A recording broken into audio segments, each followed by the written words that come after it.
was no reason for Mr. Monahan to feel threatened, especially as it appears the vehicles were leaving at the time. That was the sheriff in Washington County, New York, just northeast of Albany this week, after a 20-year-old, Kaylin Gillis, was shot and killed when investigators say she was looking for a friend and turned her car around in a driveway, and then the homeowner there opened fire. He is now charged with second-degree murder. And this, as we have said, came 2 days after 16-year-old Ralph Yarl was shot in Kansas City, Missouri, after mistakenly going to the wrong home to pick up his brothers. He is now out of the hospital. He's continuing to recover. The suspect in that case, 84-year-old Andrew Lester, said that he felt threatened. He is charged with first-degree assault and armed criminal action and has been released on bond. These are high-profile shootings. They're bringing stand your ground laws into focus, and maybe a blurry focus. Joining me this morning, law professor Peter Joy from Washington University in St. Louis. Appreciate you being here. I wish the circumstances were different, and in each of these cases, they are very different. But do you see stand your ground in any of these, even the most recent in Texas? Yes, I think, at least from what I understand concerning the 3 cases, I'm much more familiar with the one here in Missouri. And so I'll start where I think it's least likely, and that's New York, because New York does not have a stand your ground law. So New York still operates under the regular self-defense doctrine, which means you have a duty to retreat.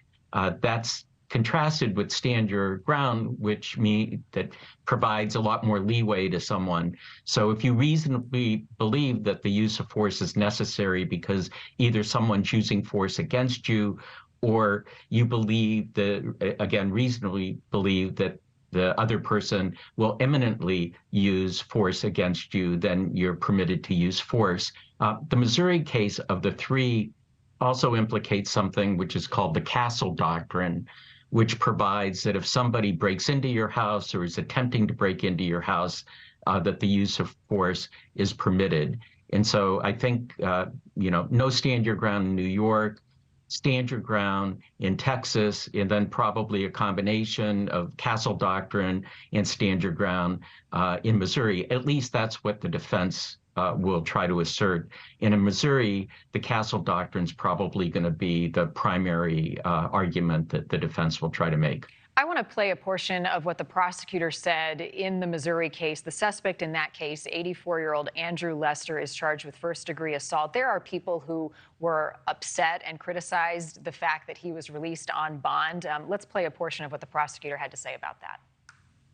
We understand how frustrating this has been, but I can assure you that the criminal justice system is working and will continue to work.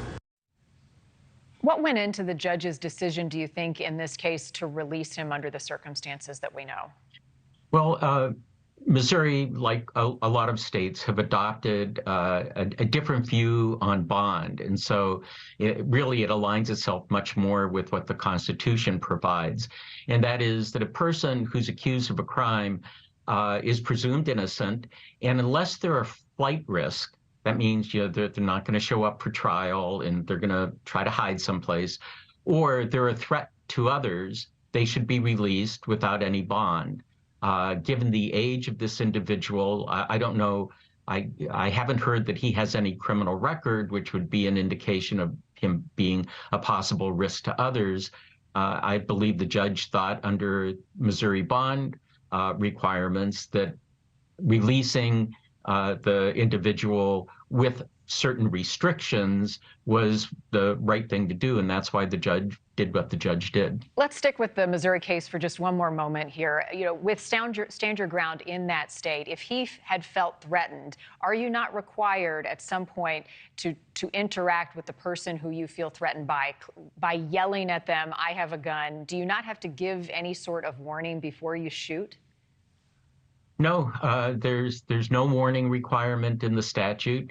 I am sure, based on what I understand of the facts, that a big impediment that this defendant is going to face is the fact that he fired twice, and the second shot, based on what's been in the news, occurred when the individual that he shot the first time was on the ground. And so I think that's going to make the defense a really difficult one here in Missouri. Thank you for watching. Go to newsnationnow.com to find News Nation on your television provider. And don't forget to click the red subscribe button below to get more of News Nation's fact-driven, unbiased coverage.